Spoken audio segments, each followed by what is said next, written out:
О, моя жена прислала видео из YouTube. Заработала. Вот обратная связь пошла. Спасибо, передача. I'm sorry, just I didn't know that the broadcasting has started already. Because, you know, they asked me to turn off the Zoom, so I have no back feed. I don't know if they have started the camera or not. Okay. Now I know for sure because my wife sent me a screenshot from YouTube with me standing in front of the camera with my smartphone in my hand. Okay, so let us start from where we left off last time, and I try to. So this will be my last lecture, or probably last but one. It depends on what you would like me to do, because you know. I have already got as far as the formulation of Kontsevich theorem, and I try to describe its proof. I'll hardly be able to give you a complete proof of this theorem, because whatever proof that there exists, it all depends either on very delicate calculations, which I am not capable of doing. They are very, very complicated and very delicate. Or they depend on very complicated theory, which I of course can describe, can talk about, but it will really take some time. You see, so in either case, I'll probably sketch the proof of this theorem today, and even just describing the construction which is involved in the proof of this theorem will already fill in today's talk up to the brim, I would say. So if you want some continuation, some discussion further, we can continue next time, but yeah. So this talk is either the ultimate one or the penultimate one. Okay, let us go on. So last time I described the infinity morphisms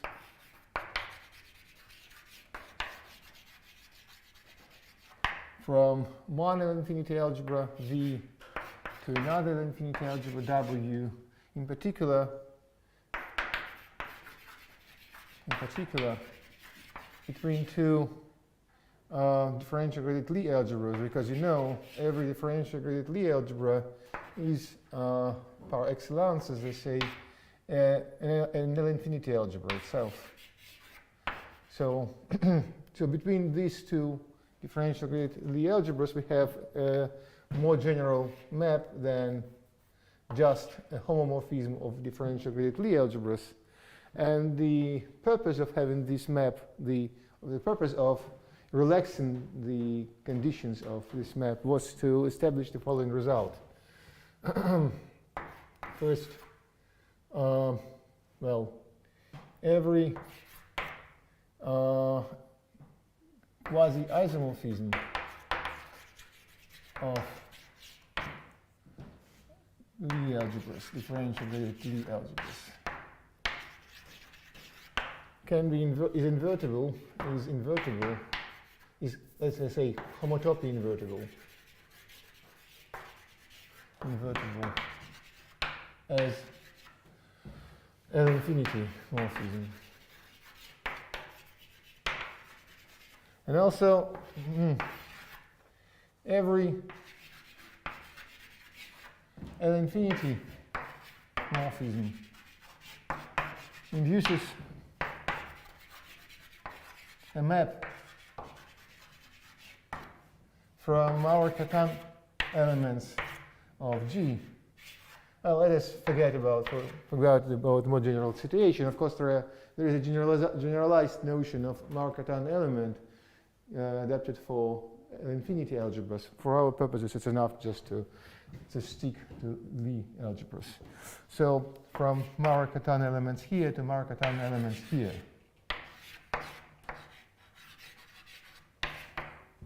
Moreover, I didn't talk about this last time, but I probably just say a few words right now.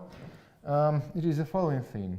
As you remember, when we talked about star products, we said that star products can be equivalent. Two star products, F and star 1G and F star 2G are equivalent if there exists a formal power series T beginning with identity map plus certain differential operators T1, T2, and so on, such that T of F star 1 G is equal to T of F star 2 T of G. Right? So we have this definition, and it turns out that one can generalize this equivalence relation to the equivalence relation of Markov-Katan elements. Sorry? Ti is supposed to be... They're differential operators.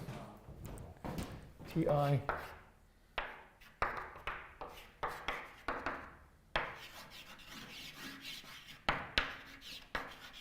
Differential operators. Actually, one can, if you look at this carefully, you'll see that it is just an element in the Lie algebra of polydifferential operators.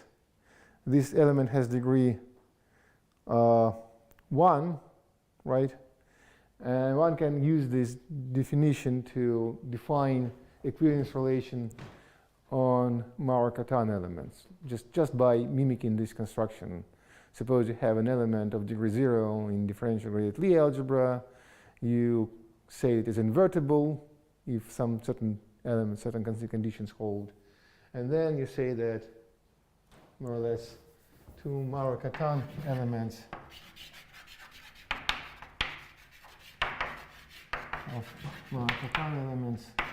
are equivalent if, say, phi 2 is equal to well, x phi 1 x minus first plus x minus first dx, something like that.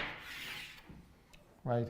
So that's more or less the standard form of the standard way you change the coordinates in connections. So actually, the most, I'm sorry, I think I have to put it like here, so yeah, like this. What is x? X is an element in, it's an invertible element in G0.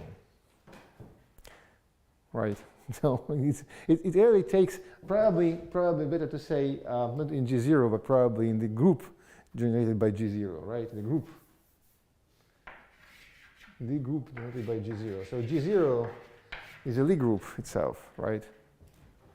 So G0 is a Lie algebra itself, so it can generate a Lie group, and we can take an element from this Lie group. However, if G0 is infinite dimensional, there can be some trouble, so making this definition very explicit and very accurate really takes some time. So I'll probably skip it right now, but it is more or less evident that this, how to do this definition, but it really is very time consuming making this definition accurate. So is obtained by integration of what? Well, I mean, G0 is a Lie algebra itself, you see? So when you have a Lie algebra, you are actually kind of, how do you call this? You have right to construct a Lie group. The problem is that the G0 can be infinite dimensional, so constructing a Lie group from infinite dimensional Lie algebra is really troublesome. It can be tricky. So there are ways to circumvent this. You can introduce different types of relations and so on, but the most straightforward one is this. You see? So you can think about this in these terms, right? That's the way in physics they do. But for instance, you can actually. You mean that this might be something like exponential of Yeah. right? Yeah, something like that. You need to take exponential maps. You need to define exponential map accurately.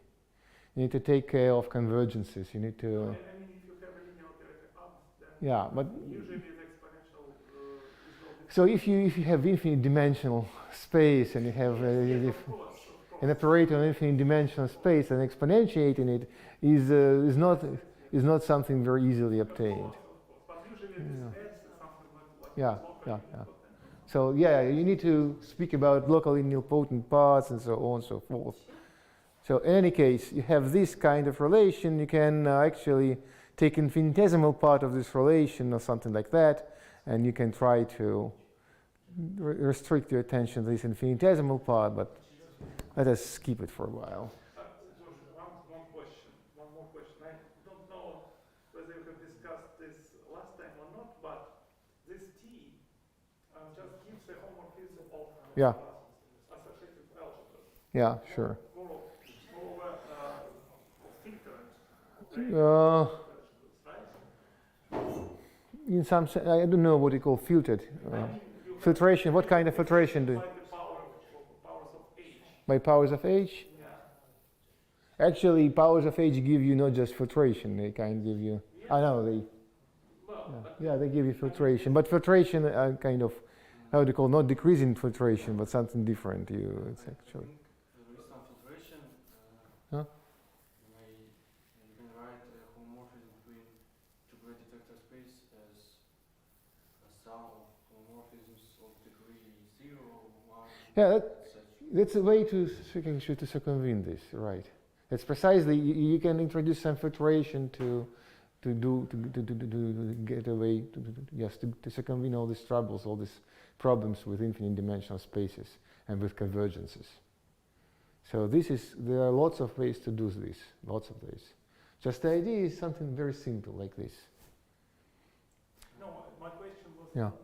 well, this is probably filtered, Yeah. filtered algebras, but my question is it true that vice versa, if you cover, if there is an isomorphism filtered of this, Oh, very nice question. then it has, I must confess I don't know. I think that under certain conditions, additional conditions, like for instance, if you work with symplectic manifold,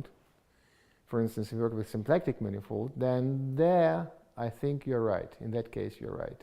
In case of Poisson manifold, I'm not quite sure about this. Although, is it written in the Katsevich paper or something? you know, there are lots of things which are implied at Kontsevich's paper. For instance, this part about equivalence of Maurer-Catana elements is not written in Kontsevich's paper, although everybody refers to Kontsevich's paper as the source of the following statement, which I'm just going to mention, okay? So let me go on. I mentioned that you can actually introduce the equivalence relation on Maurer-Catana elements, mimicking this one, actually. And then it is easy to show, if you do this properly, that every infinity morphism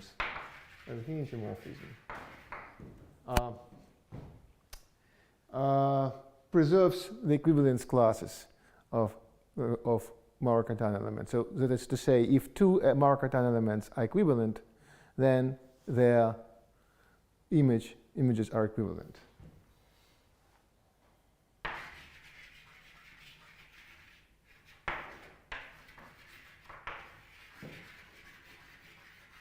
That's first.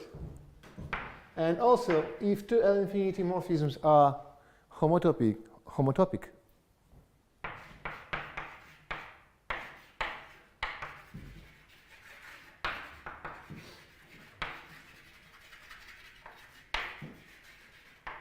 then the corresponding maps on equivalence classes are identical.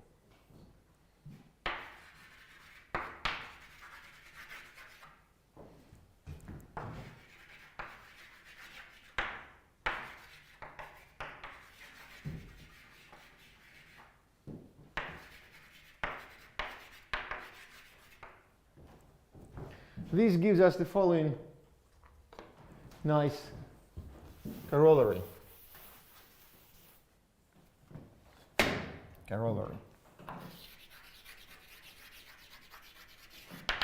Suppose G is quasi-isomorphic to H. That is to say, there is a homomorphism of Lie algebras which induces isomorphism in cohomology. Then the spaces of Maurer-Cartan elements, equivalence classes of Maurer-Cartan elements on both sides, are isomorphic. Not just isomorphic, just there is a one-to-one correspondence between them. And this correspondence is given by this quasi-isomorphism and its inverse.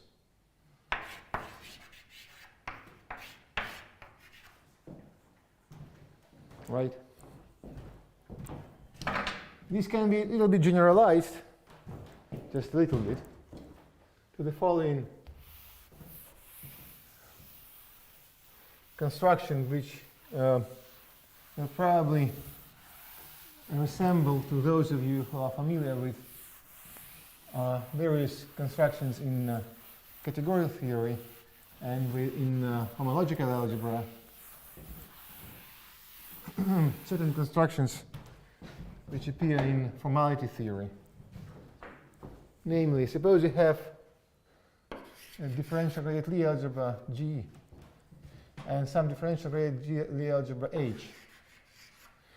Of course, if there is a map from G to H, which is a quasi-isomorphism, then we are within the framework of this theorem, right? However, we might be in a little bit more general situation. We might have certain other algebra, I don't know how to denote it by, let it be X1, which is quasi-isomorphic by certain quasi-isomorphism with G dot, and also quasi-isomorphic with certain Y1. And one can repeat this several times. X2, Y2, and so on, until you get to something which maps here. And suppose all these maps are actually quasi-isomorphisms. So suppose all these maps are quasi-isomorphisms.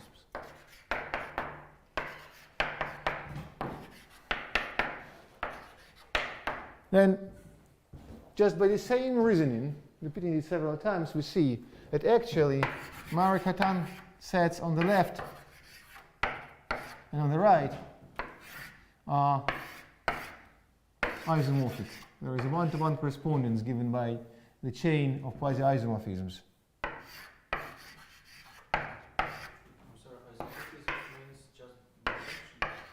Quasi-isomorphism means that we have a homomorphism. Sorry?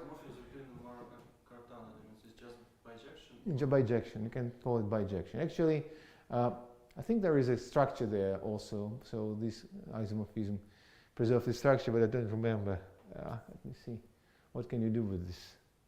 Actually, I don't know what there are. But you can actually introduce some structures there, but I can see of I don't remember any natural structure which is which holds in all general situations. I'm sorry.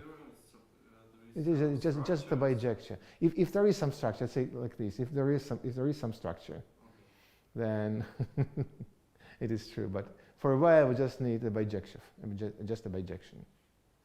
If you don't want actually bijection, you can say we have a map from left to right, which actually intertwines additional structure of this action by the group of invertible elements here and here, right? So this equivalence is actually, you can regard this equivalence relation as this additional structure which is preserved by these maps. Okay? So suppose you have now a Lie algebra G, differential graded Lie algebra G, and as every differential graded Lie algebra, it has its cohomology with respect to the differential which is inherited there, right? Now, a Lie algebra G is called formal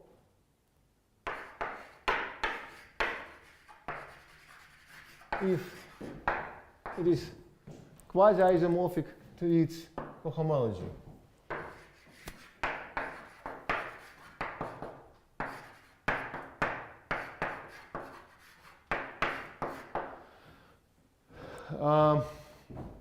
So this quasi-isomorphism is this kind of, well, row sequence of quasi-isomorphism in both directions. So it is very, I would say, liberal as to the number of these intermediate elements, intermediate steps, x and y's, right? So you have barely any control about on the number of the steps and so on. However, this notion is very important because this Lie algebra is usually much smaller than the original one. And also, this Lie algebra has trivial differential, right? So it is much easier to solve Marokatan equation in this Lie algebra and consider the set of equivalence classes there, right? Okay. Now I can formulate the Kontsevich theorem in the way it is formulated and derive the consequence of this Kontsevich theorem.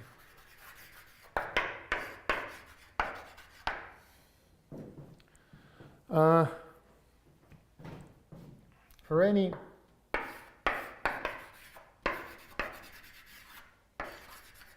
smooth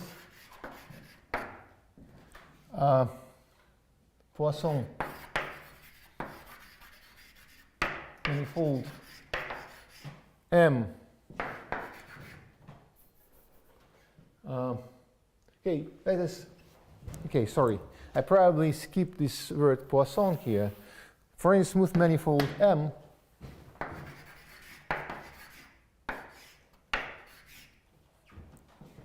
right?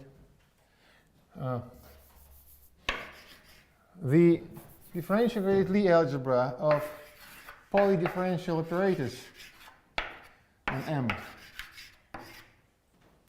Of course, we have to shift it, as I explained, right? We have to introduce this formal variable here, right? However, I probably, in what follows, I'll skip all this paraphernalia just for the sake of brevity. Is formal. Is formal. And hence, the corollary is very simple. Corollary. The set of Marokatan elements of this G, let's call this G, is bijective, is in one-to-one correspondence, is in bijection with the set of Marokatan elements, okay, up to the equivalence, of course, Marokatan elements of the set of Marokatan elements in the cohomology of this algebra. And according to the Hochschild-Kosten-Rosenberg theorem, this cohomology is nothing more nor less than just the polyvector fields, the space of polyvector fields with Schouten bracket in them. I'm not going to write down all this paraphernalia now. And of course, we take this equivalence relation now, right? So what is a Marokatan element in the cohomology? What is Marokatan element in cohomology?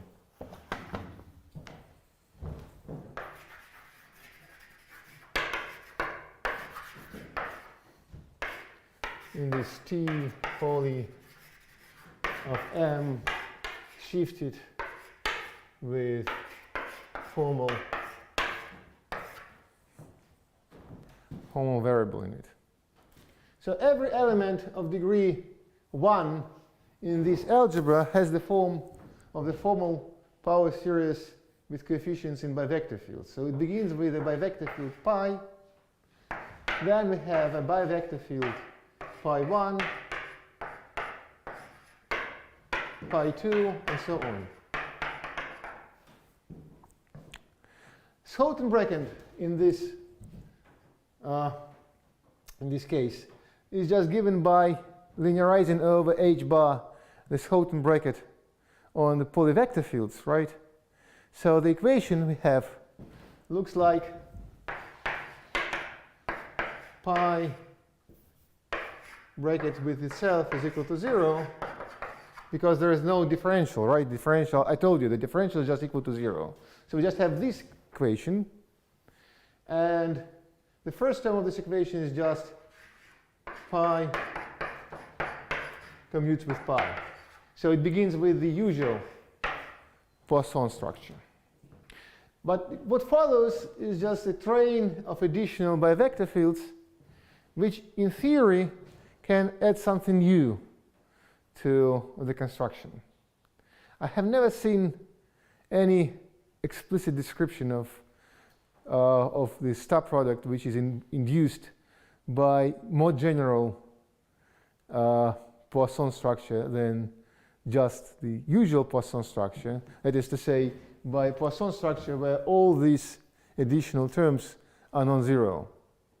So this might be quite an interesting thing to do, to take, for instance, some very simple Poisson manifold like, I don't know,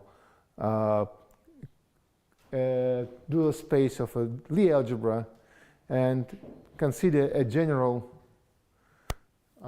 this kind of Poisson structure and check if this Poisson structure is equivalent to the original one or not, and so on and so forth, and it might be interesting. I don't know. I haven't seen this done. It might have been done because, you know, this subject is pretty old. It's 20 years old, but, you know, as people say, you know, when this subject has only appeared, it was very fashionable. There appeared lots of papers about this, but it soon turned out that most questions you can ask are pretty hard. They are very hard, so you cannot answer them. So very soon, this flow of papers subsided, and now almost whatever question you can ask, whatever natural question you can ask, although it seems very natural and it seems very plausible that this question has been answered many years ago, it turns out that nothing is known about this, or very little is known about this. Okay. So we have this. This is the consequence, the corollary of Kontsevich theorem. And let me now say a few words about how this theorem is proved, can be proved. The main difficulty is to construct the quasi-isomorphism. You see, why?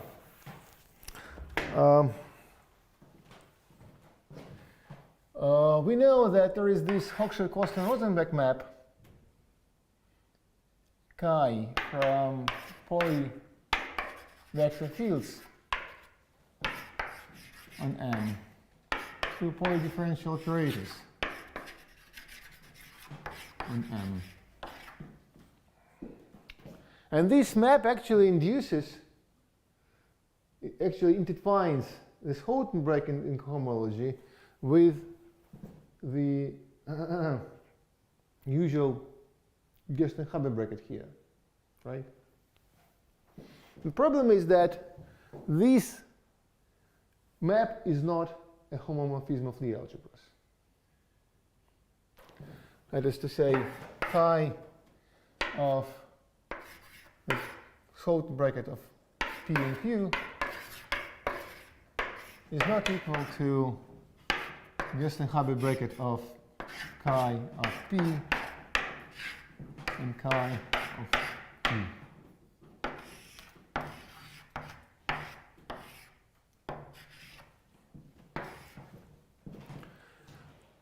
In order to amend this, one can ask the following question.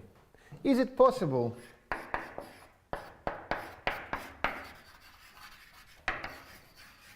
to extend chi to an L-infinity quasi-isomorphism.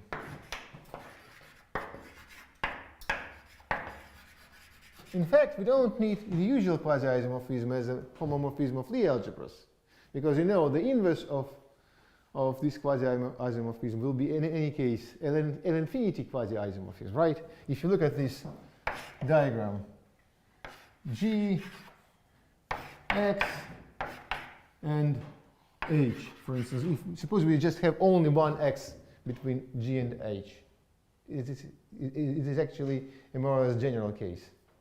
Suppose we have just only one X here. Suppose both this and this are quasi-isomorphisms in the sense of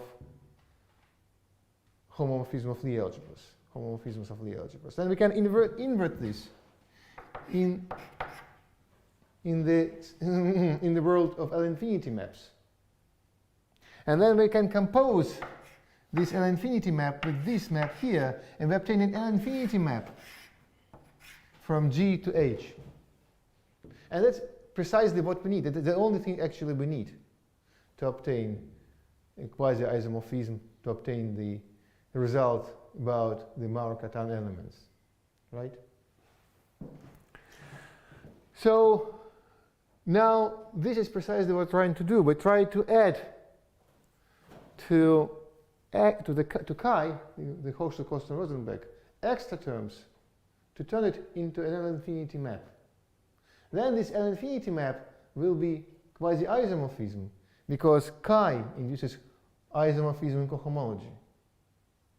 You know, L-infinity map is a quasi-isomorphism. If I think I gave this definition, let me repeat this. L-infinity map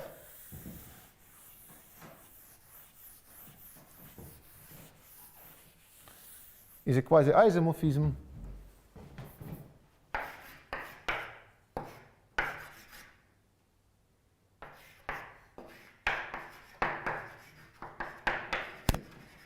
if F1 from V to W induces isomorphism in cohomology.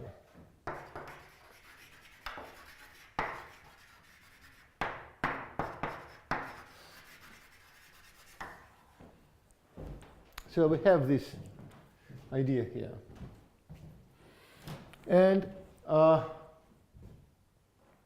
main purpose of Kancevich's paper was to show how to extend this chi by adding these high terms, high Taylor terms of L-infinity map to obtain an L-infinity quasi-isomorphism from chi. So roughly speaking, the construction is pretty natural. When you have a polyvector field, you can regard this polyvector field as a certain map which has, say, p entries, p inputs. Suppose it be a p vector field. So you have p inputs where you can put functions, and one output, the result of applying this. If you have two polyvector fields, one p field and one q field, you can try to substitute the value of p field into a q field.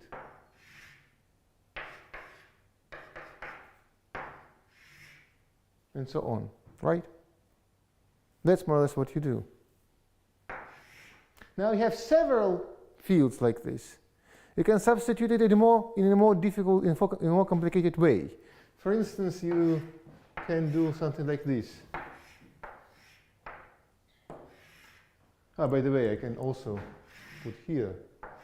They actually can share certain entries. There is no restriction on this, right? They can share certain entries. So you can do something like that, for instance. You can put functions here, then apply differential in this direction of this vector field, polyvector field, then apply differential, apply partial derivation in this direction, which comes from this polyvector field, and so on. Then you combine them, you combine these kind of constructions, and now the problem is to make sure that the combinations you obtain verify the L-infinity morphism condition. And that is the hardest thing to do. So I try to describe Kontsevich construction, which is pretty ingenious. However, people say that he picked up this construction from some physical literature, and actually his construction is just mathematization of some Feynman graph, business which existed for a long time in physics, in quantum field theory. I don't know. In any case, this is pretty interesting. Yeah.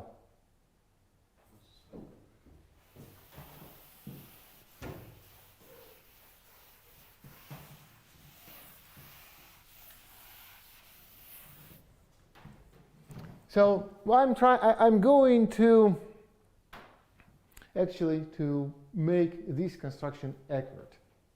The idea is just like this. However, coefficients which should appear at the elements of this sort are totally mysterious. I'll try to describe the way these coefficients appear, and then I'll just formulate the theorem.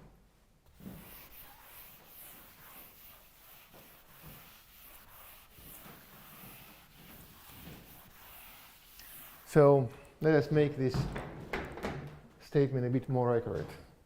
So suppose we work with a Poisson structure on Rn, on Euclidean space. And I'll fix coordinates.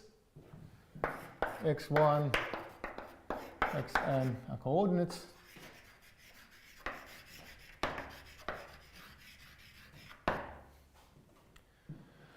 Probably it's better to use some other notation, probably D. D stands for dimension. So they are coordinates. I'll fix them once and for all. They're just usual Euclidean or Cartesian coordinates, and I'll use them in what follows. So we'll begin with the following construction. I'll try to look it up in my notes. Okay. Okay, so I describe the steps which you need to get Kontsevich theorem. So the step one.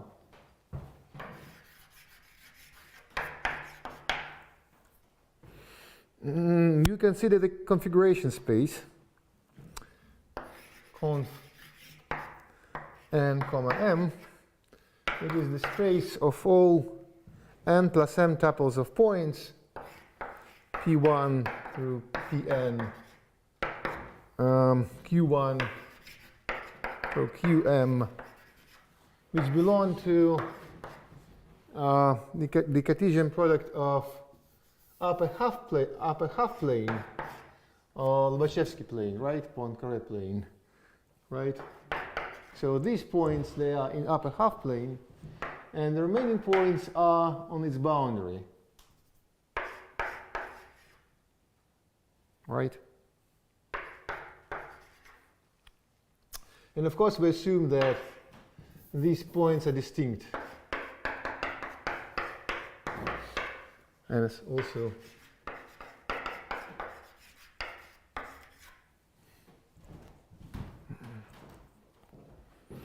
so then we are going to, then we shall try to compactify this space. In what follows, coefficients will appear from integrating certain differential forms over configuration spaces. However, these configuration spaces are non-compact. So the first thing to do is to compactify them. This is done in two steps. First step is to quotient out, factor out the action of the of the homotheties Homothenticity is a translation followed by change of the scale. When you multiply all directions by one and the same coefficient, and then take the parallel translation. So let G be this group. It is the group which sends element Z from the upper half plane to AZ plus B, AZ plus B, where A is positive and B is also real.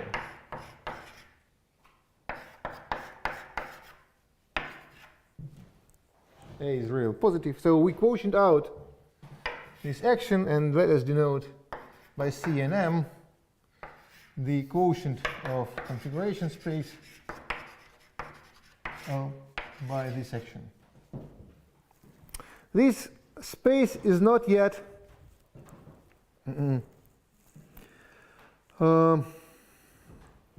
compact, right?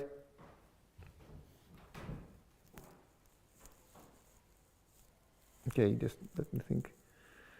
Yeah. This space is not yet compact.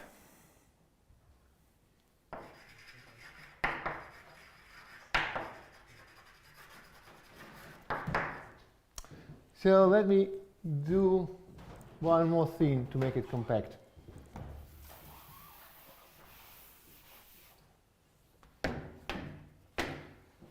Okay, just to make sure that it is not compact, let us take, for instance, n is equal to m equal to 1.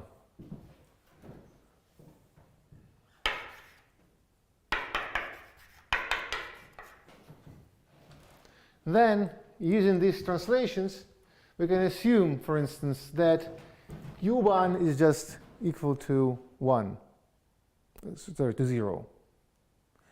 And then using this, how do you call this, homotheties,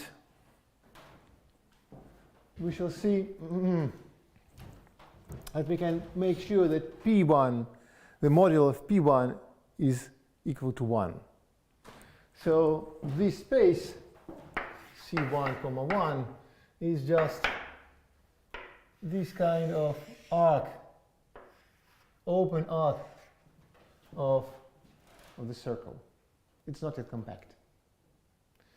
Compactifying it would mean that we just add these points at its ends, right? That's the most natural way to compactify it, right? So what we are going to do? We are going to add these points simultaneously for all m and n's. And this is done as follows. Consider the map from C, M, and M into a multidimensional torus S1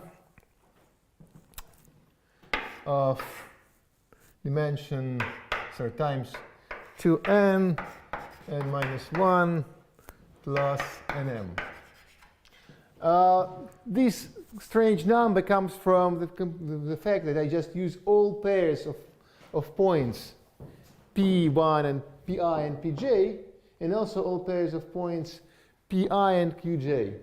There is no need to take q1 and q2. You see, there is no, they all belong to the same line. So taking these 2 points will produce no angle whatsoever. You see?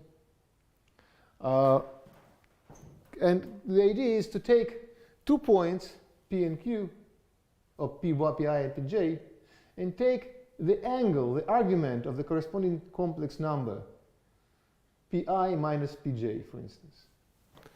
So this map is actually given by setting everything to the arguments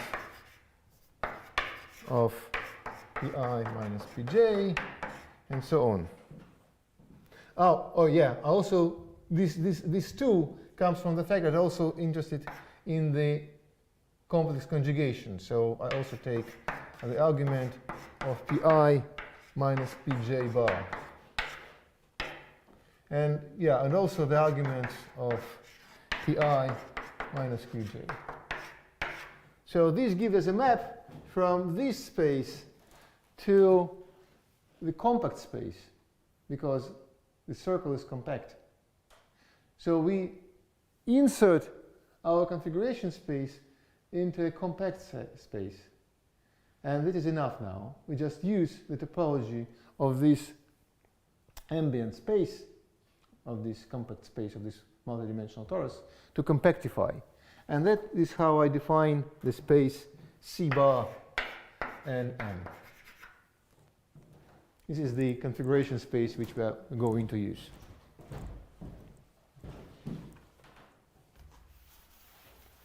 By the way, I could have taken M equal to 0. So in that case, we shall also obtain some kind of compactified configuration space in more or less the same way. And I denote this just by Cn bar. That is Cn0 bar. Okay, so this will be a shortcut notation for this.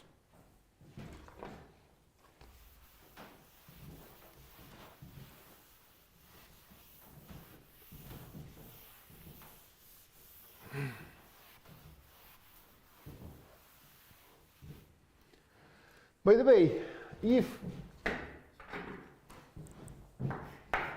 for instance n is equal to 0, which is also possible, there is no problem with compactification, as I believe you understand, because in that case C0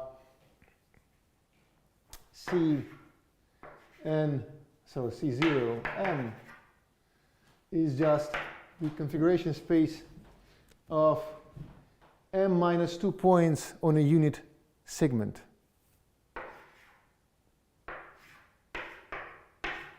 Oh, sorry, Q1, Q M minus 2 in 0, 1 to M minus 2, sorry, on 0, 1, M minus 2. So this space is compact. It's already compact. So there is no need to compactify it by adding some angles, you see? So we compactify it just as it is. Okay. Okay, that's the first step. We obtain these compactified spaces. It might be instructive to consider a few examples. So the first example is this C11. I think you understand that C11 looks like just this arc, closed arc with endpoints. C bar, yeah, that's C bar. One, of course. C bar, for instance, 0, 2, right? It's precisely this.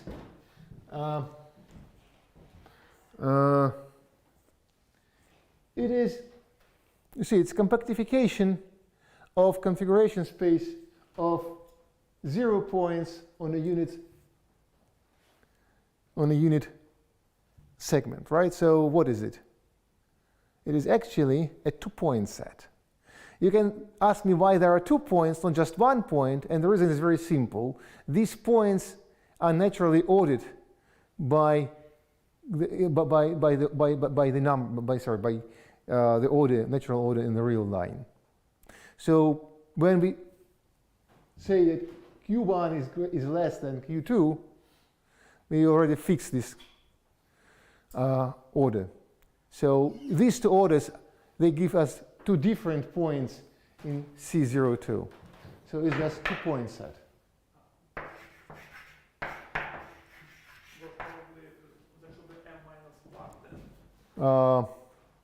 Here? I don't know how to explain this better. It's actually how do you obtain it? You obtain it just by sending the endpoints to 0 and to 1. So probably it is something like m factorial times this compactification. In your example, this product is 0, 1 power 0. You hear? Yeah, if you substitute. No. Okay, let us. So when I say this compactification, I didn't actually explain that you should actually take care of the order, definitely, right? Now the problem is that this order is fixed. Once this order is fixed, the compactification is already there. This compactification is just the m minus 2 dimensional simplex.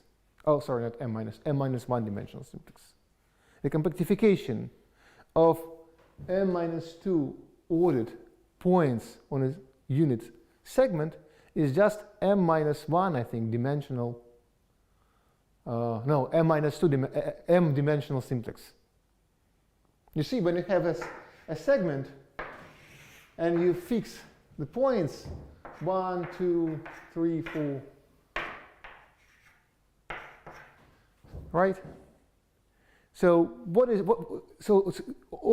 originally these points are distinct, but when you try to compactify them, you allow actually these points to hit each other and to glue into one point.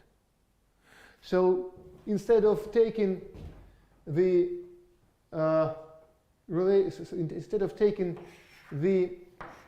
strict inequalities,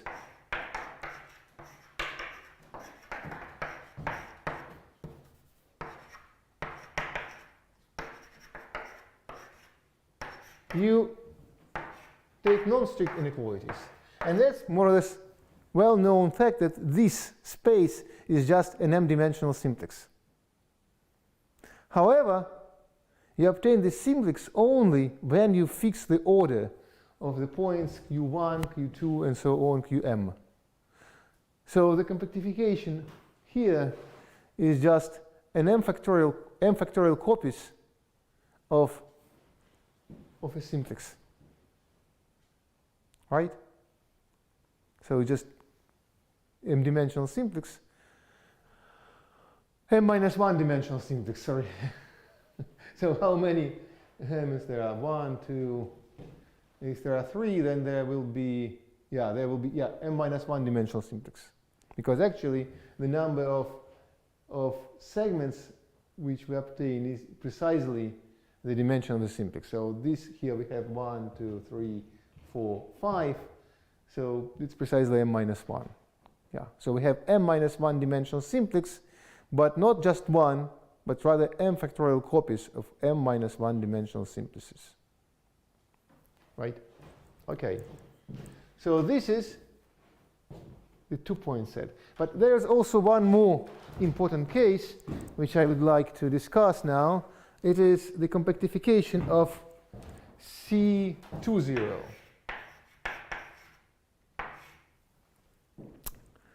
Okay, what is this? It means that we have 2 points in the upper half plane and no points on the boundary whatsoever. When we use, we can use translations to make one of these points fixed. For instance, we can send one of these points into the point 0, 1. So one of these points is 0, 1, right?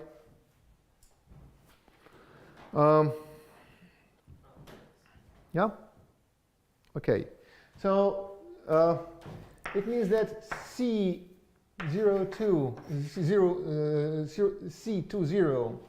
without bar, non-compactified, is just upper half plane from which I have removed this one point.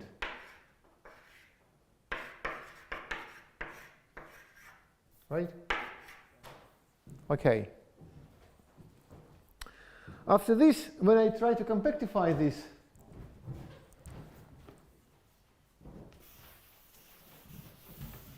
what do I do?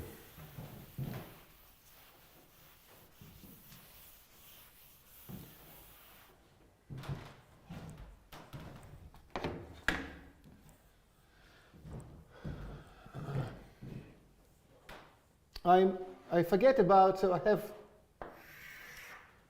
a point in this space, in upper half plane without one point.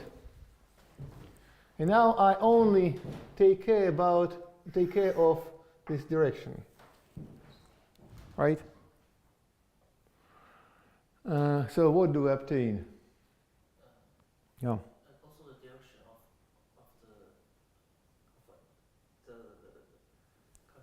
How? What? Of what? Sorry, I just didn't quite understand here.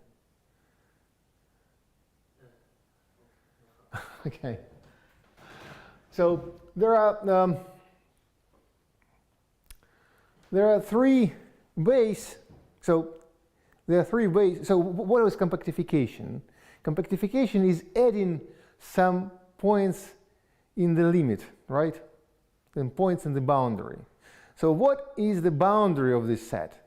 There are three different ways we can get to the boundary of this set. First is to make these 2 points hit each other. So when this point goes to here, to this point, meets this point, we get a singularity of our space. So we need to resolve this singularity. And this is done just by taking the angle from which my point approaches this origin. So this is the first part of the boundary. Right? Can you describe this construction or what? I'm trying to describe the compactification of this space. So there are 2 points. One is fixed and stands somehow here in the point in the point with coordinates 0, 1, and the other one travels around this upper half plane, and I want to compactify this space. It's not blow up. Well, I wouldn't say it's a blow up. It's kind of I don't know. It's algebraically speaking, it's not blow up because I don't care about blow ups. I don't care about algebraic structure. I don't care about. I don't know how to put this accurately. So actually, if you look at the image of this space this is in two-dimensional torus, right? You send this into two-dimensional torus, right? You take P1 minus P2, take its argument, and take P1 minus P2 bar, and take its argument. So you actually take this torus and what kind, and you can look at this, at the image in this torus, and then you try to look at the boundary which you obtain there. And this is not very easy to see. You see, this is two-dimensional torus and four-dimensional space. So, but just you can imagine that you have a kind of magnifying glass which you use to look into the situation more carefully. So suppose this point tries to hit this one. Okay, and if you have 3 points, and what happens when one is going to hit the second point and third is going to hit the second? So it depends on how they hit each other. You're right. Yes. Maybe they are. I'll try to describe the generic, the generic. How do you call this? Not clusterization. I forgot this. Some reiterated. How did you say? So you actually, when you compactify this, you obtain manifold with angles, right? How do you call this? I forgot the term. It's kind of. I have to take a look. Take a look. You obtain manifold with boundary, and this manifold with angles. So these angles, they appear precisely from the different ways you make the points in configuration space meet each other, depending on the velocities with which they travel towards each other. You obtain one or another piece of the boundary. And if we try to resolve these corners, no, In what sense? It's not. You see, this is not algebraic geometry. Yes, yes, but This is just point set topology, but a little bit delicate point set topology. Of course, one can speak about what you say. I think it has been. You mean this is, you use this here, this is some sort of symplectic varieties? I don't care about. We don't need symplectic varieties here. We just work with compactification of certain spaces of configuration spaces. No, I mean when we speak about manifolds with angles. Yeah. Then you might use something, some extra structure. Otherwise, what is the angle? No, I mean angle is just like a manifold with boundary. Manifold with boundary is manifold which has certain set where your local coordinates do not have the standard structure. So the manifold with angles is manifold with boundary where you also have to add points of like this, of this sort. Yes, but I mean, but topologically, this. Oh, topologically it is. Yeah, topologically you're right, but it is important for future references. Yes, but This clusterization, this I forgot this word. I forgot this word actually. Okay, this clusterization. Let's put it. Let's call it clusterization. I even forgot it in Russian. Of the boundary will play an important role in what follows. Yes, but then you need to explain this. What? Like, look, this construction. I'm trying to. Actually, it's very hard to do. So again, how do we attain boundary here? There are two ways we can do this. The first way is to make these two points hit each other. Then it means we need to precisely as you said, we can regard it as a kind of blow up. When you use magnifying glass to regard this more attentively, you see that the difference between these points, the difference precisely detected by the angles, is the angle by which this happens, this collision happens, right? So this gives us the first piece of boundary, okay? Then there is another piece of boundary which appears when this point travels to the boundary of the upper half plane, right? But what it means, this point is fixed and this travels along the boundary. So this gives us this kind of thing. And there is one more piece of boundary which appears when we change the roles of these 2 points, this and this. Now this point is fixed here and this point travels to the boundary. So this gives us a second part of the same sort. So what we obtain looks like this. A kind of, ever seen, the eye which sees everything. So it's just a cylinder. Sorry? It's a cylinder. Solenoid? What did you say? A cylinder? Well, topologically it is just a how do you call this? A ring, not a ring, but annulus. Topology is just an annulus. But for us, for our purposes, it is important that it has these triangles. So this plays the role of. So this part of boundary is C bar 1 1. This is C bar 1 1 again, right? And also we have two more pieces. So this one is C2. It's precisely the case when we have 0 points in the boundary, just 2 points inside. Yeah, and we forget about the boundary altogether, right? C2.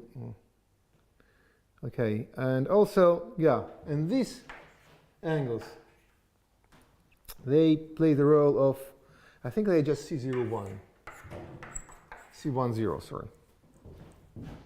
I think they're just C10, these 2 points. Okay. So in general, if you work a little bit, although I have never seen this done in a single paper, Kantsevich does not actually explain this, he even doesn't give a reference, at least in the original paper. Maybe the reference appeared later, because I think this is a piece of folklore which existed at the time. It is what they call, it is related somehow to the compactification of the modular space, this kind of construction. However, let us go on, and this gives us the following general description of the boundary. Suppose you have some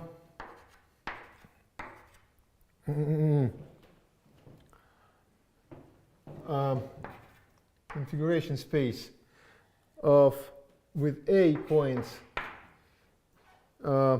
with A points here and B points here.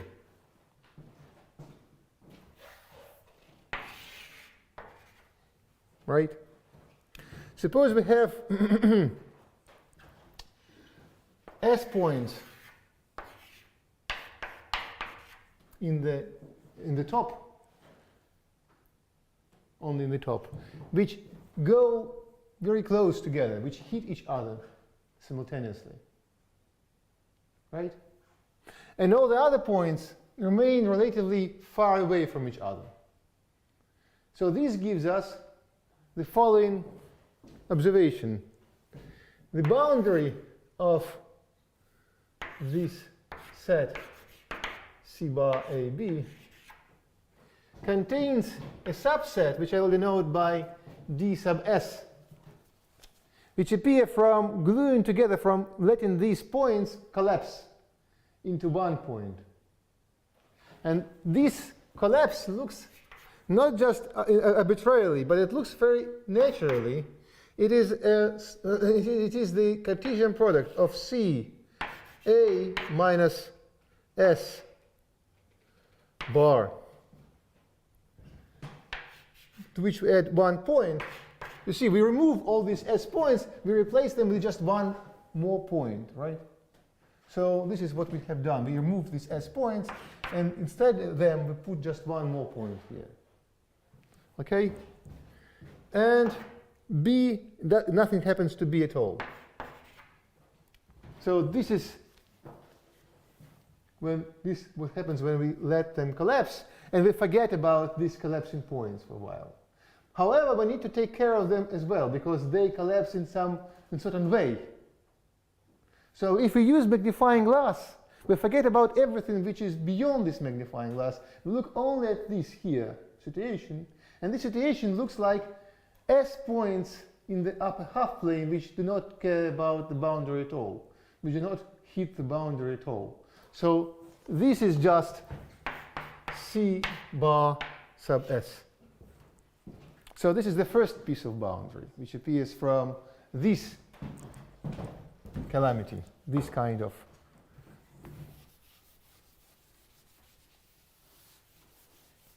This is precisely what happened here. We let these 2 points in the top to collapse without far away from the boundary. So this is what happens here. However, there's something else can happen. There can be 2 sets, S and S bar.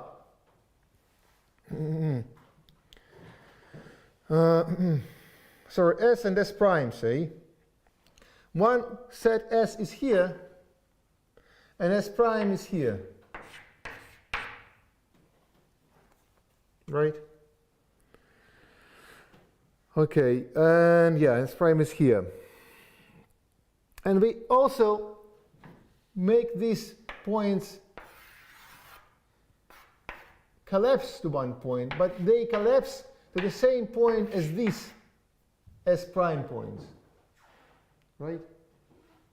So what does it give us? It gives us another piece of boundary, S comma S prime, C bar A, B, which is given by, so first of all, when we forget about these points, when we replace these points by just one point, it will give us C A minus S, comma B minus S prime plus 1 point. Because I told you, these points collapse at the boundary. So this point, which replaces these S points, belongs no more to the set A. It belongs to the set B. And if we look at the magnifying glass, look with the magnifying glass as a situation with these S comma S prime points, we obtain just S C S S prime, of course bar. That's what we get. Okay, that's the first step, just the first step of the construction. Now, how much time do I have? What time is it? I try to do this in remaining 20 minutes to conclude, at least to conclude the description. Step 2. Oh, sorry. We define admissible graphs. A graph G, a graph gamma, is admissible graph.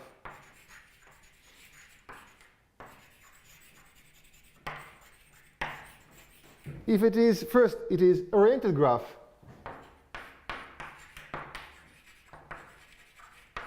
That is to say, all its edges are actually arrows, not just segments. Second, its vertices are of two types. N vertices of the first type and M vertices of the second type, just like the points over there.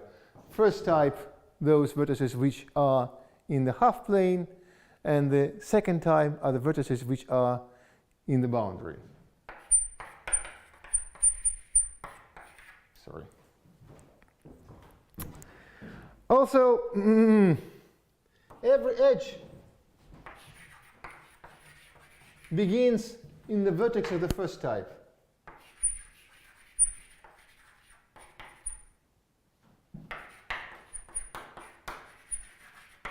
Right? There are no loops and no double arrows.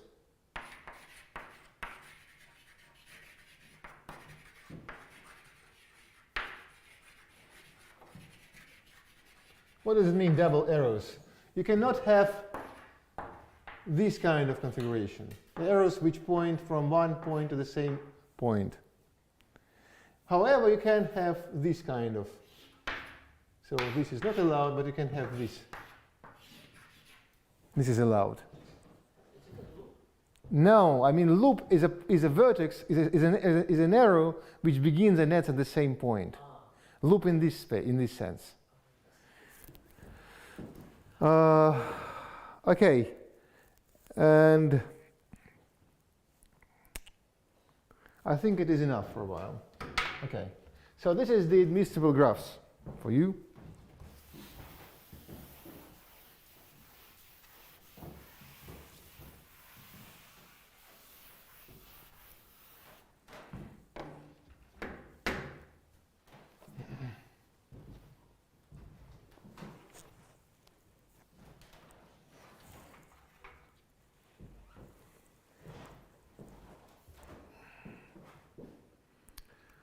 So next what we do, we consider the map phi from C bar 0, 2, from this I-shaped configuration to S1, which is just R1 modular 2 pi z, where we there is just one thing there's just two things which we demand.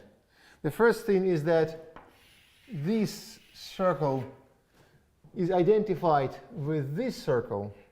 So this boundary goes to the circle.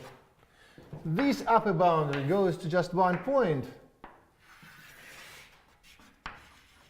The upper half boundary goes to just one point, and the remaining part is spread around the boundary altogether.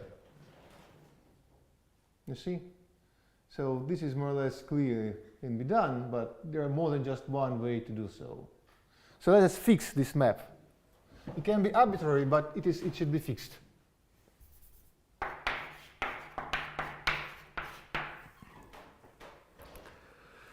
Okay, I'm almost done.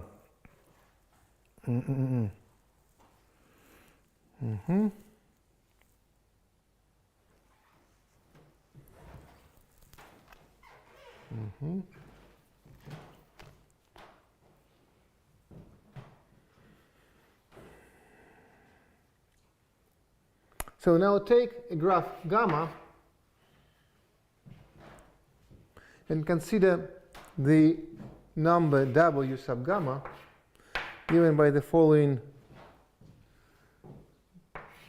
combination. Take the product over k from 1 to n, that is the number of the first type of edges, so of vertices of first type. 1 over the number of elements in the star of the kth arrow, of the kth vertex. So the star of the vertex is just the number of arrows which leave this vertex. You don't care about the arrows which hit the vertex. You only care about the arrows which leave the vertex. But again, number of these edges. Yeah, the number of arrows. Yeah, and you take the factorial here. Also, you multiply this by 1 over 2 pi to the power 2n plus m minus 2. And the last but not the least, as they say, is this integral. And the integral is given by, so let me integral over the configuration space C bar n m plus. I'll just explain what kind of plus is here. Of the wedge product over all the edges in E gamma of d phi e.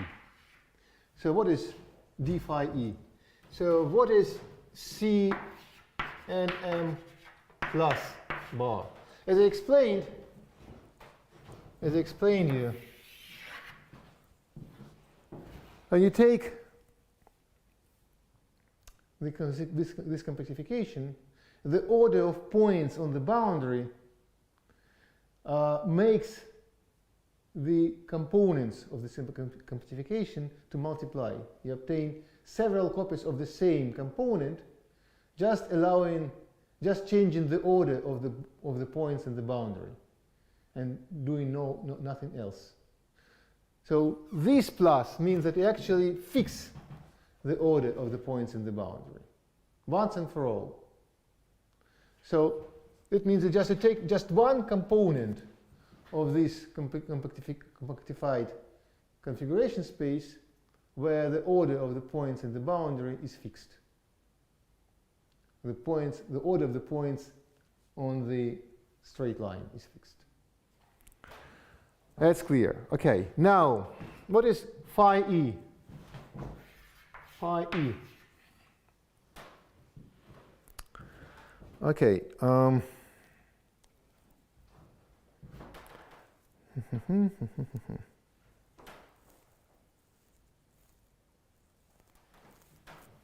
Consider the map.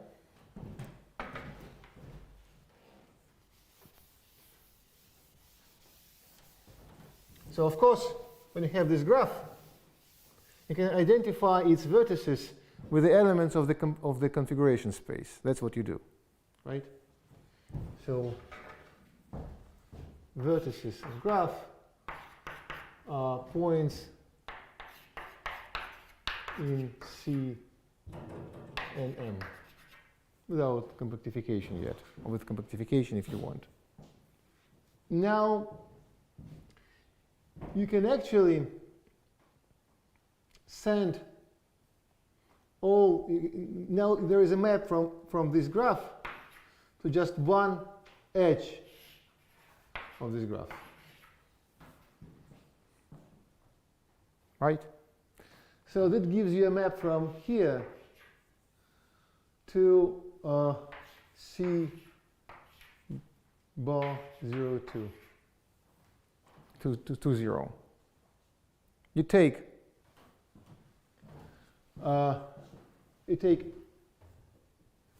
you forget all the points in here except for those which belong to this edge, right? And this gives you a map from this space to this. Of course, first you need to do this without compactification, but then you compactify and you get what you need, right? Now there is a map from here to S1. So just take this function, pull it here, pull it back through this map, and take the run differential. So this is a one form.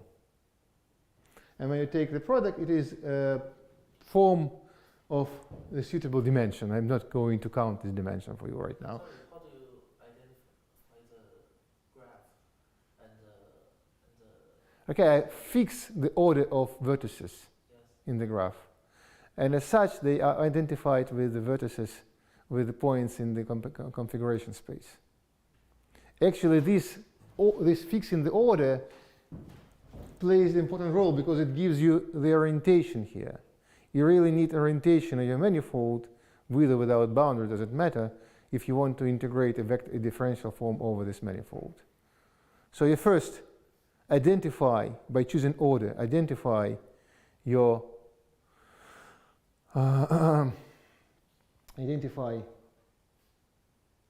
vertices with points in the configuration space. Then you pull back these differential forms to this configuration space. So pull back under phi, yes? Yeah, you take phi. Actually, phi is just, you just identify this with R1 z to pi. So you can just use the usual differential. So just the usual angle form here, right? You just define where phi is the angle in S1. Just this. Yeah. Then you take the product and you take this integral. As you see, this is no simple thing. This is very complicated. Just write this phi e over there. Sorry? Write down this phi e on the picture. Where? In definition. This phi e? Sorry. Oh, there. Isn't it here? Oh, you mean phi. So this map is, this composition is phi e. This composition is phi e, right, if you want to solve. Okay, so we get this here eventually. This will play the role of the weight. And we eventually can construct this map from Un, from antiples of polydifferential of polyvector fields. So you have an antiple of polyvector fields, n elements, n different polyvector fields, p1, p2, pn.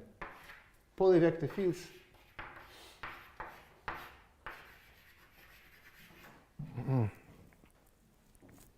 on d-dimensional Euclidean space.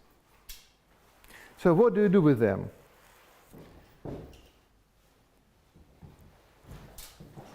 You consider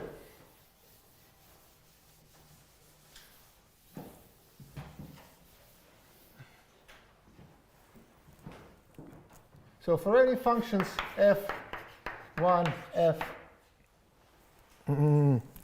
What is UN? okay, we need to obtain a map UN from n tuples of polyvector fields to polydifferential operators. Right? So you have an n tuple of polyvector fields, you have a polydifferential operator, so suppose it is an M differential operator. M differential operator. So you need to take M different functions,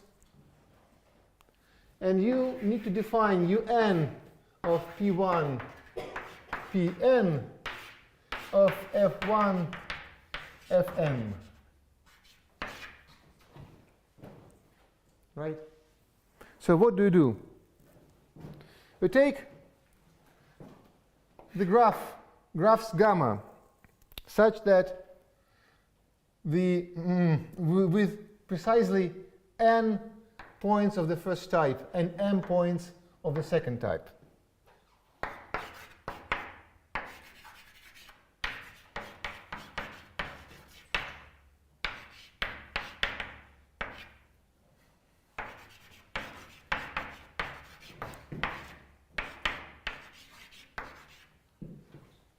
And you also take care of the fact that degree of, I think that is, yeah, degree of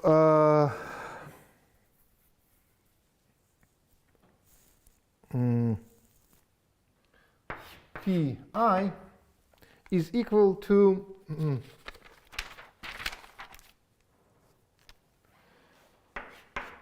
the number of elements in the star of the ith vertex. Okay? Great. I don't know what to erase. Then you consider a map I from the set of all edges of this graph to the numbers from 1 to d, the directions, the numbers of the indices of variables. Right? Okay, the dimension of our Euclidean space.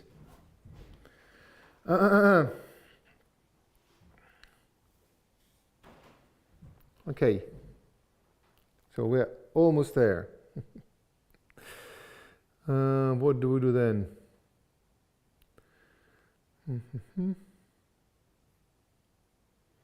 So let I be a vertex of the first type,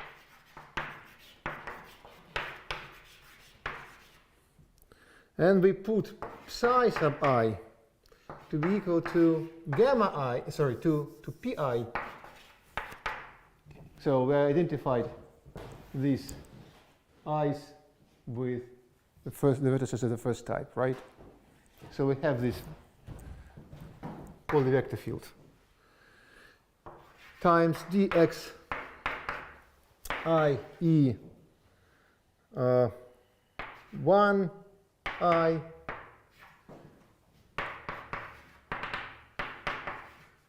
dx I of, okay, this I is a map from the space set of edges to indices. So I have an edge leaving this ith vertex. So what is written here, it is more or less that I just take the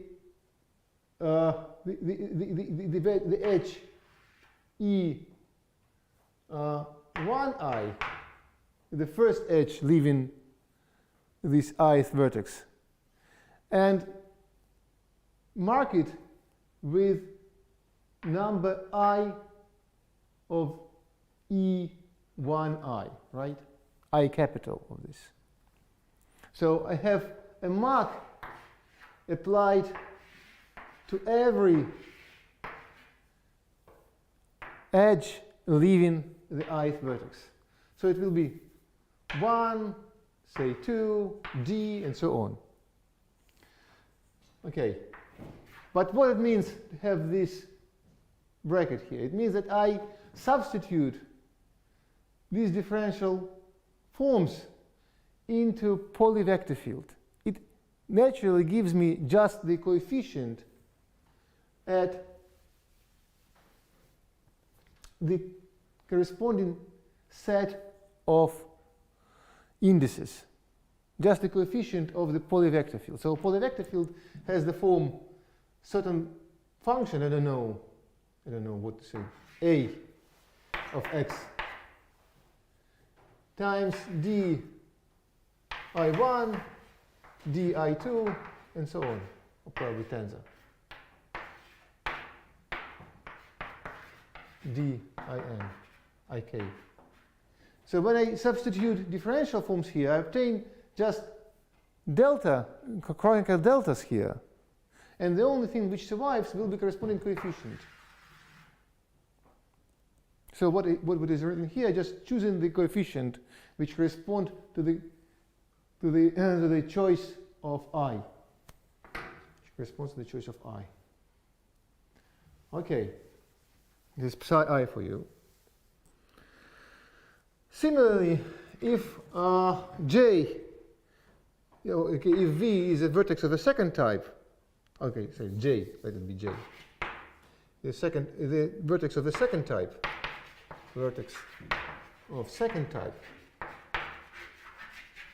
then we just put psi J equal to Fj, the functions. You see, we have functions which are indexed precisely by the vertices of the second type. Okay, nice. Okay. What do we do next? So we have a graph, we have psi I, we have psi j. Now for every vertex V of this graph, either the first or the second type, doesn't matter, we put psi tilde sub V to be equal to the product of all edges which enter this, edges which enter into V.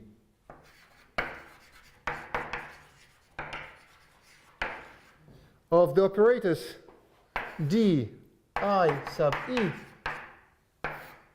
applied to the corresponding psi sub V. Right? And we eventually, so we can eventually put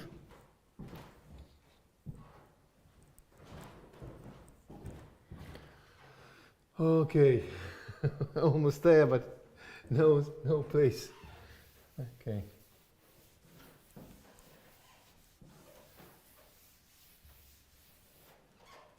No more space here. Okay. So. In which sense product, tensor product? No, just a product. These are just differential operators. They're just partial derivations, and they commute with each other. So just take the product of differential operations, composition of partial derivations. Composition of differential operators. There is no need to take care of their order because they commute. How do you choose the coordinates? I told you that I fixed the coordinates in Euclidean space. I fixed the Euclidean space. Yes, I work in Euclidean space. And globalization of this construction was only sketched by Kontsevich in his original paper. The complete globalization construction appeared a few years later due to the works of Felter, Cataneo, and Vasa-Dolgushev. I'll probably talk about this next time. So eventually we have, for every map I of this sort, we can define finally phi I right, to be equal to the sum over, to the product over all vertices of psi tilde sub v. Yeah? And in the very end, we put un of p1, pn of f1, fm to be equal to the sum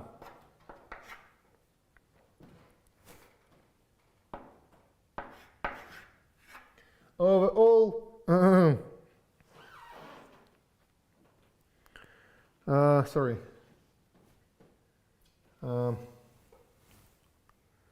over all graphs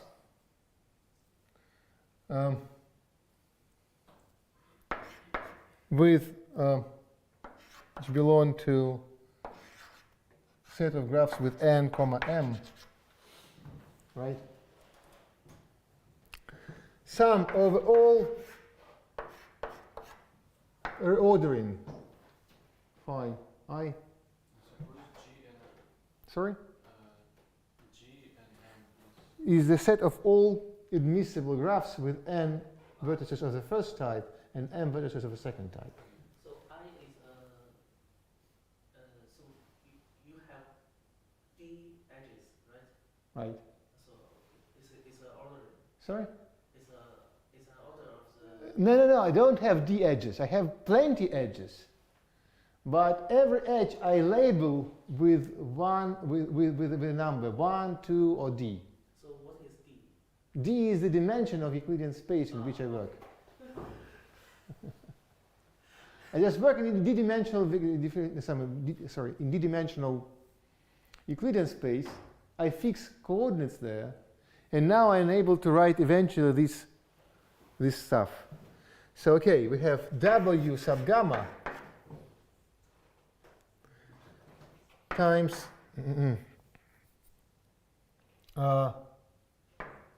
phi I. Actually, you can put this W sub gamma here. It doesn't matter. And then take sum over the ordering. If you just forget about the sum over the ordering, if you forget about this W sub gamma and just take the sum over the ordering, you obtain something you can call U gamma. When you fix gamma and take the sum over the ordering of phi I, you can denote it by as a polydifferential operator associated to the graph gamma and to the polyvector fields P1, Pn.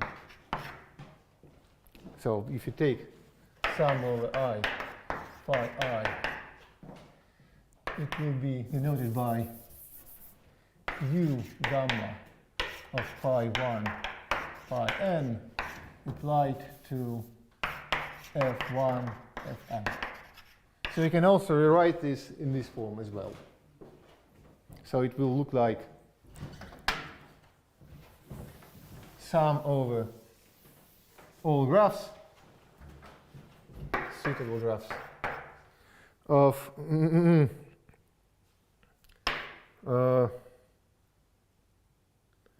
W gamma U gamma, if you change the order of summation. N vertices of first type and n vertices of second type, yes? Yeah. So it's finite, okay? No, yeah, of course, the number of graphs is finite. That's precisely why we told there should be no loops, no double arrows, and so on. So there will be only a finite number of graphs of this sort. It will be very large. The number of graphs will be very large, actually. It will grow rapidly, like double exponent or something like that. And that's why it is almost impossible to compute this map. Is it it's just all this graph is a subgroup is a subgraph of some. Sorry? All these graphs is Admissible graphs. yes, they are all the subgraphs of some of a certain group. I don't know. I mean, maybe, but I don't know. These graphs are really complicated. And actually, just computing the coefficients which appear at this and this stuff, at this formula, is already a big problem, because even coefficients W sub gamma, they're quite complicated. Yes, you only allow the arrows from the first type to the second type, or from the first type to... Yeah, to the first type, they also allowed. But they can only leave, there are no arrows leaving first type, leaving the vertices of, sorry, there are no arrows leaving the arrows of the second type. Yes, you can make arrows from every first type to every first type, and Yeah, arrows from every first type to every... not every. Yes, you make this large graph, and every... Oh, yeah. You mean, yeah, you can take complete graph, and yeah, surely. Not complete. You can, I mean, complete in the sense of oriented graphs with this condition, yeah. You take this complete graph, so there will be only finite number of graphs at every stage, definitely. So the number of... But this number will grow rapidly. It will grow like double exponent or something like that. It's almost impossible to compute. And the coefficients are almost impossible to compute as well. This map is really very important. It has lots of additional properties. But if you try to compute its coefficients, you will fail miserably. I don't know, I think there was a paper in 2000-something I think it was Thomas Wilbacher. You have heard about Thomas Wilbacher, this guy from Switzerland, a very, very famous guy nowadays. One of his first papers was dedicated to computing coefficients of this Kontsevich map, I think in dimension 3 for graphs with 3 vertices of the first type or something like that. It's already quite a complicated stuff. It already involves some very delicate work with abelian integrals and so on. So it's almost impossible to compute. So this map is all you need? This map, UN, is precisely the nth Taylor coefficient of the L-infinity morphism.